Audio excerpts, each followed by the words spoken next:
Labari mai cike da darasi. An yi wani malami a cikin malamai yana koyar da ɗalibansa tauhid. Ana magana akan la ilaha illallah, yana yi musu bayanin sharuɗanta da kuma ƙa'idojinta, yana kuma tarbiyyantar da su a kanta.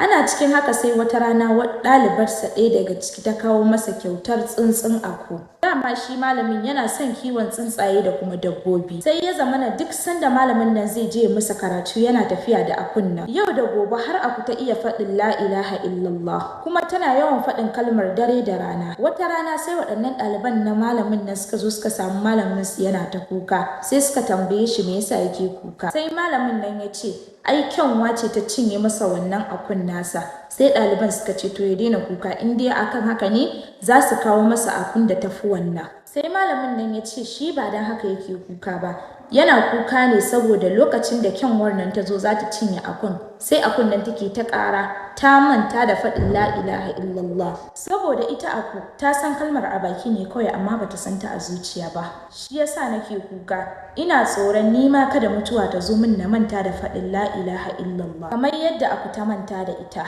Sai waɗannan ɗaliban su ma suka fara kuka tare da malamin nasu. Ya Allah ka azurta mu da faɗin kalmar la ilaha illallah a yayin mutuwar mu.